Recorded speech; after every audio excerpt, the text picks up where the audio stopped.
Yeah, now we're live. I'm still mastering We're the live. live. Right. Where's everyone?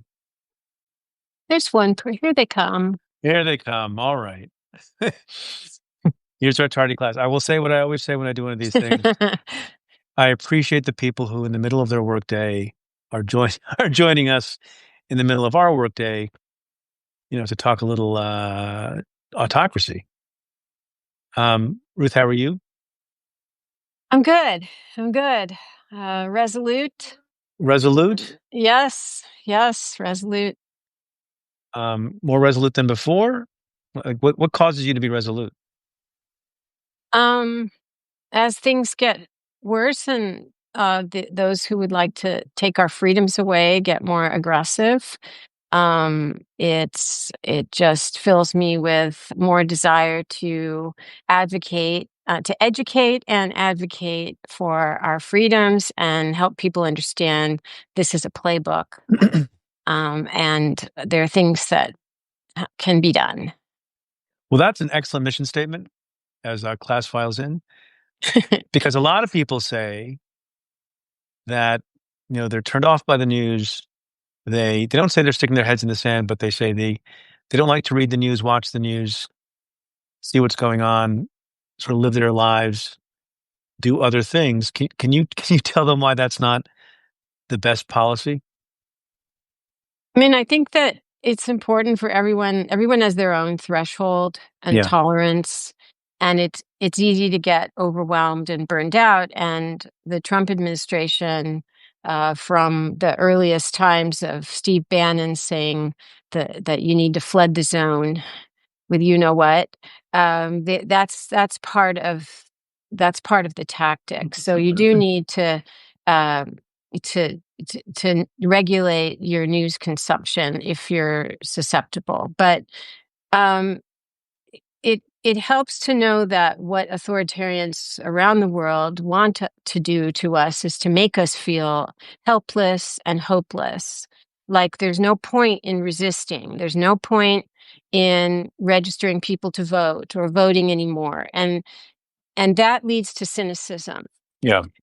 And you see in longstanding autocracies, it's very tragic that people become very cynical because they're used to just a simulation of liberty or just lies. And we never want to get to that point. The message being, in part, if you tune out, they win, right? Yes. Yeah. So the question is, in a steady diet of the flooding of the zone, what are the things you pause on, linger on as a thoughtful citizen? What are the things you scream from the hilltops? What are the things you sort of bide your time on? And I'm going to mention a few things that have happened just in the last few days, and maybe you can prioritize them or come up with a hierarchy of how we think about them and how dangerous they are, and how I'm not going to say unprecedented they are. I think unprecedented is a less useful term than it used to be, and it's not normative. Unprecedented can be something for good or something for bad. So I myself have decided I've grown tired of the descriptor unprecedented. So you can use it, but I'm not going to use it. Mm-hmm. So on the one hand, we have the weaponization of the Justice Department and other agencies with respect to bizarre investigations of Jim Comey and Barack Obama. We have the pressure being put on the Federal Reserve Chair, which is supposed to be an independent position. Then we have the removal of impeachment references from the Smithsonian, which may not be the matter of life or death, but it signifies something crazy. And then you have the firing of the gentleman at the Bureau of Labor Statistics, and I'm sure I've left off a lot of other stuff. That's just in the course of a few days. So you take those 4 data points. How should we think about them? How should we agonize over them? Should we blow them off? Should we elevate one over the other? How do you think about it? So on one hand, this shows that this administration is on the defensive, because what autocrats know exactly how corrupt they are. They know exactly what their past is and their secrets are. And so they move to, they're always trying to take away the independence of the judiciary and ultimately make the judiciary their personal tool. So you have all this, the weaponization of DOJ to become Trump's grievance. It's supposed to solve his personal problems and go after his personal enemies, which is anyone who tried to hold him accountable. Or the Obama is very interesting because Trump is very insecure and he can't stand any rivals. And the worse he looks, the better Obama looks. So he has to go after him. But ultimately, the firing of the statistician tells us that, of course, he's tanking the economy, and he needs to assert himself right now to get ahead of what will be a worse collapse and be able to cook the books. I just wrote a piece in my Substack Lucid on this, how authoritarians cook the books. Yeah. And ultimately, he's trying to proclaim that he's the arbiter of truth in all areas, and shut down any kind of independent inquiry, whether it's, judicial or economic data or even a kind of accurate record of the past. And so the way the Smithsonian fits into all this is trying to clean his slate so that all of his peccadillos and his corruption vanishes from the public record. So the Smithsonian's supposed to remove the public record of his impeachment. I was never impeached because I did nothing to be impeached for. Yeah. And the other autocrats I've studied, this is part of a process, but it actually so it's aggressive. It's an assault on our institutions, on the truth, but it also means they're running scared. To the extent you characterize Donald Trump as an autocrat, and to the extent you have done a lot of research into autocrats, generally speaking, are they students of autocracy? Have they studied the history and the proclivities and strategies of other autocrats? Or are they, like I suspect Donald Trump is, just a master at improvisation, mirroring the things that other autocrats have done? Does that make sense? Yeah, it's well, it depends on their personalities. We know Trump doesn't read, but Right. He's very, very watchful of what those he admires do. He watches what Putin, and they're watchful for certain things. Right. They want to see what others get away with. Right. So he watches contemporary autocrats because he doesn't read. Mm-hmm. He doesn't know what they did in the 1800s. Fair? He watches, but forget the 1800s. Right. But there's a reason. I believe his former chief of staff, General Kelly, who said, it was reported in several books, that Trump told him this is Trump 1.0, first administration, he wanted his generals to act like Hitler's generals did. Right. So, right. And there's a whole theme of that. They put out that campaign video where they promised to restore a unified Reich. So he looks at certain autocrats in history, and there's a lot of pro-Nazi stuff. That's why he sued CNN in 2022, and my work was mentioned because he didn't want anyone comparing it to Hitler, precisely because he does have an admiration for certain autocrats in the past as well. Can I play devil's advocate for a moment on the press? So I agree that it is, chilling for a sitting president of the United States to be suing press organizations. Some of these suits, by the way, that he resolved in his favor were brought when he was a private citizen running for office, but he's brought one or more since becoming the president. And someone might say, well, he's availing himself of the legal system. He didn't shut down any printing press. He didn't shut down a license. He got lawyers, and they filed a suit. And of their own free will, press outlets like ABC and CBS and others decided to do business and make a deal and pay a lot of money. And they continue to be able to produce whatever they want to produce. Whatever you think of what happened with Stephen Colbert, if it's related or not, he didn't engage in any traditional strong-arm tactic other than using our legal system, What's wrong with that? Well, yeah, one reason the comparisons to old school dictators are sometimes not that useful is that autocracy works differently today. And that's a lot of the work I do to educate people. So you don't usually, outside of communist places like China and North Korea, you don't have to shut down elections, for example. You can keep elections going. Putin has elections, and then you game the system, including by domesticating the media, so that the opposition, if it exists still, isn't really their platform isn't heard by anybody. That happened in Hungary. And the system is weighted to come out the way you need to. The same with the press. You don't have to shut down networks completely or media outlets. You get an oligarch or a crony to buy them. That's happened in Hungary, in Right. Russia, in India. And then they become allied with you. And it's not just about printing what you want them to print. A lot of it is about what they start refusing to say, what they don't say. So propaganda is about noise, and it's also about silence. So today you can intimidate people and threaten them so that they're going to make a deal with you. And the goal and what you see is self-censorship on the part of these media outlets. But how much of that is on the targets, whether it's the media outlets who voluntarily bend the knee, or universities, or law firms, or companies?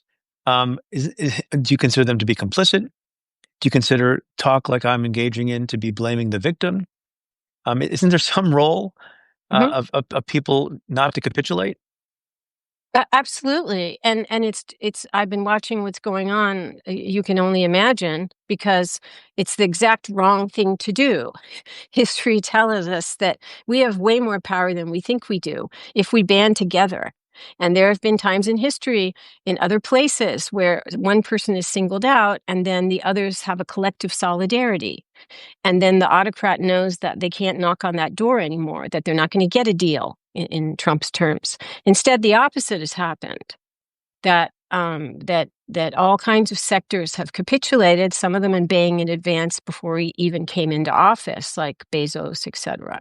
And that is exactly the wrong thing to do. And the tragedy is, and I have many cases in my book about this, those people who capitulate and make their deals, they think that the bully will go away.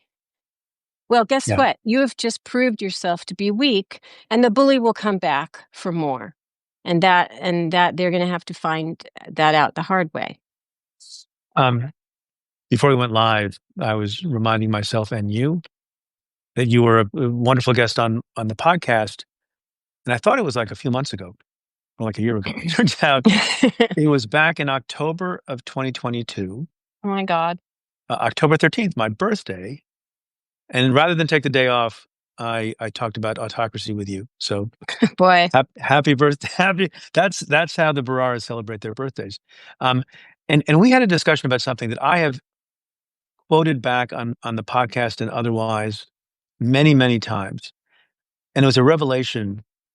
And it was a discussion about the fact that, contrary to what we might assume or intuit, that even in liberal Western democracies, not even Western, liberal democracies where the rule of law we think prevails, and there is pluralism, there is naturally a latent 25 to 30% of the population, as I asked the question, that likes and would be attracted to the right strongman.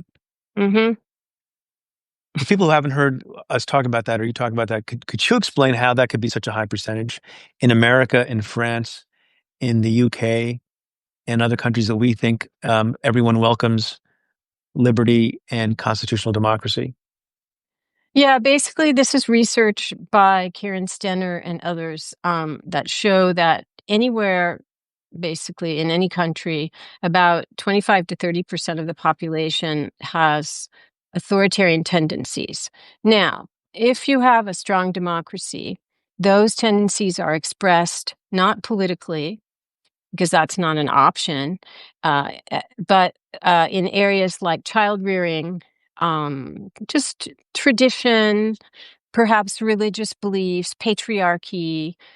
Now, if democracy starts to weaken and one of these charismatic strongmen comes up, then they become the vessel and they address themselves to those people. That's exactly what Trump did, talking about shooting people in January 2016, all the things he did. And then their natural inclination finds a political outlet because the charismatic strongman mirrors their attitudes. And so it's a fact of kind of psychology. It's a fact of human nature. And then those people get activated because there's a political outlet for their beliefs. And they see someone, oh yeah, this guy wants strong, men to rule and law and order and a certain, expression of religion. And I can see myself in him. And that 25 to 30% is not necessarily on the right. Some of those are on the left, correct? Yes. And there's newer research also in the book by John Dean, Authoritarian Nightmare. Now, that's a study of right-wing authoritarianism, but they make it very, very clear that the attitudes equally apply to communism. So, and in fact, we see in history, there's a reason that Trump, compliments Xi Jinping, saying he looks like a movie star, he loves Chinese system of justice. It's not about left and right at that big level. It's about it's about power, having a certain way of possessing power over others. And Right. that can be communist, that can be fascist. Yeah. That's why the way we talked about it was the right strongman. And there's a subset of people who care less about process than about outcome. Yeah. And if you have a benevolent right strongman who believes in all the things you believe in, whether it's privacy, whether it's abortion, trade policy, economic policy, what have you, maybe you'll go for that. So before I let you go, because I know you're very busy, how should the other 70% approach the latent 30%? Embrace them, try to have mechanisms to prevent the ascension of autocracy, have listening tours. What do we do, Ruth? And then I'll let you go once you solve that problem. So there's yet again more research recently that the biggest thing you can do as a society to prevent democratic deterioration is to do gatekeeping, which we didn't do. Look at the difference between us and Brazil. When someone tried to overthrow the government, either you just, you have investigations, but the person is able to come back into power versus what's happening to Bolsonaro on trial. So if you don't gatekeep, and that train has sailed, I think actually as the economy gets worse, as things start to unravel, because I think this administration is trying to wreck America by design, in alliance with autocracies who are our adversaries. There'll be an opening for people to talk to those who are either voted for Trump and are regretting it or didn't vote at all. And I think that outreach is going to be really important because people's eyes are already being opened. People are losing their benefits. My mother's Social Security was cut off. So it was terminated. She's 92. And so I've been tracking this, and other people have had the same fate. So there is a space for us as individuals and also on a larger scale we shouldn't give up on these people because that's what happens in history. Eventually they can have their eyes opened. Yeah. You have a Baghdad Bob situation, presumably, where you fire the statistician and you say the economy is great and everything's wonderful, but it doesn't feel wonderful. No. And a sense of disillusionment sets in. So is that the plan? Is that what we're going with? Yeah. And as that goes back to the initial thing, as the realities of people's daily lives get worse and people start getting sick because of Kennedy's, public health nightmarish and other things like that, daily life experiences are degraded. It will be harder for the administration to get away with just having this propaganda that everything is rosy. On that note, Ruth Ben-Ghiat, thanks for being with us. And good message. If you tune out, the bad guys win, right? Yes. Okay. Thanks so much. Always Thanks a everybody for pleasure. joining. Get back to work, everyone. All right. Bye-bye, everybody.